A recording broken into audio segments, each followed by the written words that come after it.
शासन, जाओ उतार दो इस दासी द्रौपदी के वस्त्र। यादव कुल के श्री कृष्ण ने द्रौपदी के चीर हरण पर ब्रह्मांड का सबसे बड़ा युद्ध महाभारत रच दिया था।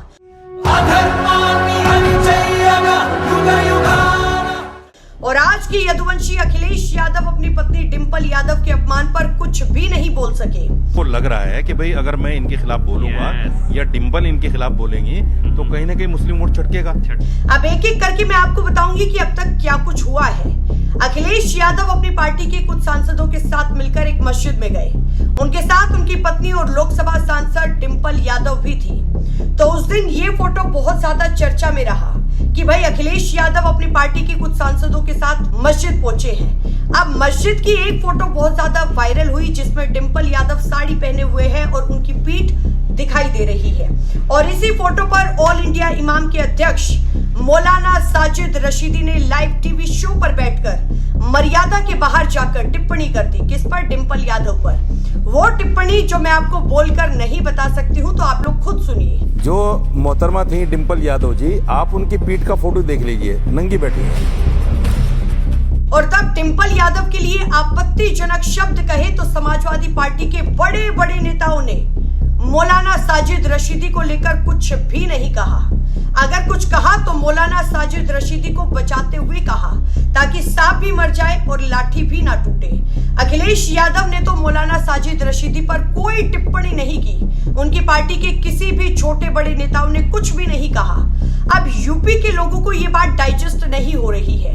यूपी के लोगों को ये बात हजम नहीं हो रही है कि डिंपल यादव के सम्मान के लिए क्यों कोई अखिलेश यादव के तेवर और कलेवर नहीं दिखे। क्यों समाजवादी पार्टी के नेताओं ने, कार्यकर्ताओं ने कोई धरना नहीं दिया। क्यों यूपी बंद नहीं कराया गया। अब मेरा सवाल ये है कि अगर डिंपल यादव पर बेहुदा टिप्पणी करने वाला मौलाना साजिद रशीदी नहीं होता, उसकी जगह कोई राजू होता, रमेश होता या फिर कोई रितेश होता, तो क्या तब भी अखिलेश यादव शांत रहते? क्या तब भी अखिलेश यादव और सारे सपाई कोई प्रदर्शन नहीं करते? यूपी के लोगों को ये बात हजम नहीं हो रही है, बिल्कुल भी नहीं, कि अखिलेश यादव का पहला परिवार कौन है?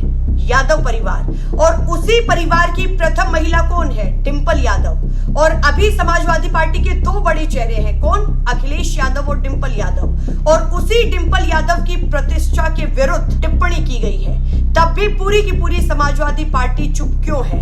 डिंपल यादव के सम्मान के लिए क्यों अखिलेश यादव की तेवर और कलेवर क्यों नहीं दिखे हैं? क्यों समाजवादी पार्टी के नेताओं ने, कार्यकर्ताओं ने कोई धरना नहीं दिया? क्यों यूपी बंद नहीं कराया गया? क्यों उत्तर प्रदेश की जमीन को कुरुक्षेत्र का रण नहीं बनाया गया? क्यों मौलाना साजिद रशीदी के कटआउट को जूतों की माला नहीं पहनाई गई? क्यों मौलाना साजिद रशीदी के पुतले नहीं फूके गए? आखिर सवाल अखिलेश यादव की पत्नी डिंपल यादव का है। और ये सब मैंने आपको इसलिए कहा क्योंकि ये सब कुछ करते हुए हमने समाजवादी पार्टी को देखा है, खुद अखिलेश यादव को देखा है। लेकिन अब इस पूरे मामले में ट्विस्ट आ गया है। जब डिंपल यादव के ऊपर की गई अभद्र टिप्पणी को लेकर मौलाना साजिद रशीदी के खिलाफ भाजपा और एनडीए के सांसदों ने धरना दिया, वो भी संसद भवन के मकर द्वार पर। सोचिए, डिंपल यादव के समर्थन में भारतीय जनता पार्टी ने प्रदर्शन किया है, लेकिन समाजवादी पार्टी के सांसदों ने ऐसा कोई भी प्रदर्शन नहीं किया। अब एक और बड़ी बात यह है कि डिंपल यादव पर ओछी टिप्पणी करने वाले मौलाना खुद ये बात मान रहे हैं कि उनके मजहब की वजह से ही अखिलेश यादव मौन है और पत्नी के अपमान का कड़वा घूंट पी रहे हैं। किसी पुजारी ने ऐसी ओछी टिप्पणी की होती तो उसे ऐसा तुष्टीकरण वाला डिस्काउंट नहीं मिलता। अब इससे ये पता चलता है कि सत्ता का सिंहासन जरूरी है, अखिलेश यादव के लिए वोट बैंक जरूरी है, पत्नी की इज्जत जरूरी नहीं है। अब हवा में कई और सवाल भी तैर रहे हैं कि अगर डिंपल यादव पर इतनी ओछी टिप्पणी मौलाना साजिद रशीदी ने नहीं की होती, किसी गैर मुस्लिम वर्ग से आई होती, तो क्या तब भी समाजवादी पार्टी चुप रहती? हालांकि कुछ लोगों का तो ये भी कहना है कि अगर कोई गैर मुस्लिम ये टिप्पणी करता तो अब तक तो यूपी में हाहाकार मच जाता। लेकिन इस बार सड़क पर उतरना तो दूर, धरना प्रदर्शन भी नहीं किया गया है। समाजवादी पार्टी बच बच कर बगल से निकल रही है।